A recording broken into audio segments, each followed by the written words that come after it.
ఆ కంప్లైంట్ ముఖ్య ఉద్దేశం అనంతపురం అర్బన్ ఎమ్మెల్యే పైన ఏదో రకంగా బురద జల్లే కార్యక్రమానికి తెరలేపడం జరిగింది. వీటికి కట్టడి చేయాలని డిఎస్పీ గారిని కోరడం జరిగింది. ఆయన కూడా ఈ ఎవరైతే చేస్తున్నారో వీళ్ళపైన తప్పకుండా కేసులు నమోదు చేస్తామని చెప్పడం జరిగింది. అంతేకాకుండా గత కొన్ని నెలల ముందు కూడా కొంతమంది కొన్ని పాటలు అయితేనేమి కొన్ని యూట్యూబ్ ఛానల్స్లో కొన్ని చేయడం జరిగింది. ఎమ్మెల్యే గారి పైన దుష్ప్రచారము. వీటన్నిటిపైన కూడా డిఎస్పీ గారు గట్టిగా చెప్పడం జరిగింది. వాళ్ళపైన కేసులు కడతాము, ఎట్టి పరిస్థితుల్లో ఇట్లాంటివి ఉపేక్షించేది లేదని కూడా సారు మాకు చెప్పడం జరిగింది. ఇంతవరకు ఓపిక పట్టాము. ఇప్పటి నుంచి ఎవరైనా కానీ ఎమ్మెల్యే గారిపైన ఇలాంటి దుష్ప్రచారాలకు తెర లేపితే ఊరుకుండే ప్రసక్తే లేదని కూడా ఈ సందర్భంగా తెలియజేస్తున్నాం. ఇప్పటికైనా మారి మంచిగా ఉంటే బాగుంటుందని కూడా ఈ సందర్భంగా తెలియజేస్తున్నాం. ఇలాంటి అనంతపురం అర్బన్ డిఎస్పీ గారికి తెలుగుదేశం పార్టీ క్లస్టర్ ఇన్ఛార్జీలు, స్టేట్ కార్పొరేషన్ డైరెక్టర్లు, మరి యూనిట్ ఇన్ఛార్జీలు, అనంతపురం నియోజకవర్గానికి సంబంధించిన టీడీపీ కార్యకర్తలందరూ కూడా ఒక రిప్రజెంటేషన్ ఇవ్వడం జరిగింది. దానికి ముఖ్య కారణం ఏమంటే అనంతపురం అర్బన్ ఎమ్మెల్యే దగ్గుపాటి ప్రసాద్ గారి పైన దాదాపు ఒక 3 నెలల పైన సోషల్ మీడియాలోనూ వారి పత్రికలలో కొన్ని విషయాలలోనూ ఆయన పైన బురద జల్లే విధంగా, ఆయన పైన అనుచిత వాక్యాలు చేసే విధంగా, మా కార్యకర్తలు మేమందరూ బాధపడే విధంగా ప్రచురించడం జరుగుతుంది. దీనిపైన అనంతపురం అర్బన్లో 4 పోలీస్ స్టేషన్లు ఉంటే ఆ 4 పోలీస్ స్టేషన్లో కూడా మేము కార్యకర్తలందరూ కూడా దీనిపైన ఖచ్చితంగా విచారణ జరపండి.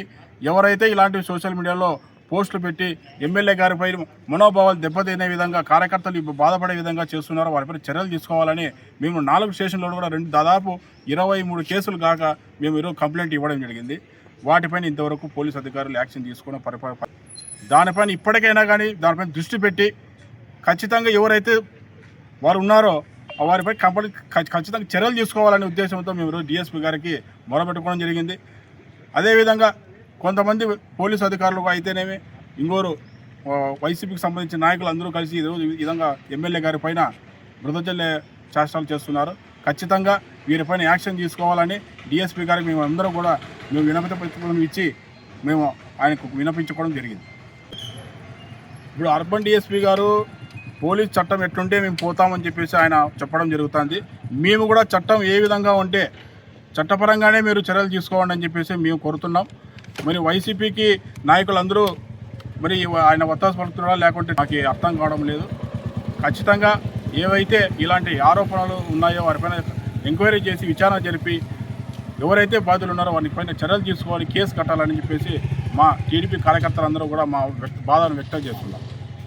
ఏదైతే గతంలో దగ్గుపాటి ప్రసాద్ అన్న గారికి వ్యతిరేక వర్గాలు కొన్ని విషయాల్లో తనని బురద జల్లే విధంగా మాట్లాడడం, పాటలు పెట్టడం, ఇవన్నీ ఎన్నో నెలలుగా మేము పోలీస్ సిబ్బందికి కంప్లైంట్లు ఇవ్వడం జరిగింది. కానీ వీళ్ళు పడచెవున పెట్టి ఒక్కటి కూడా పట్టించుకున్న పాపాన పోవడం లేదు. నిత్యం ప్రజల్లో తిరిగి ప్రజల బాగోగులు చూస్తూ నిత్యం అభివృద్ధి పదంలో దగ్గుపాటి ప్రసాద్ అన్న నడుస్తూ ఉంటే కొంతమంది రాజకీయ నిరుద్యోగులు ఇక్కడ దగ్గుపాటి ప్రసాద్ అన్న ఎస్టాబ్లిష్ అయిపోతాడో అని భయంతో లేనిపోని ఎవరో తాగుబోతూ వెధవులు మాట్లాడుతూ దగ్గుపాటి ప్రసాద్ అన్న గురించి మాట్లాడే స్థాయి వాళ్ళది. అలాంటి వాళ్ళ మీద కూడా చర్యలు తీసుకొని పాపాన వీళ్ళు పోవడం లేదు.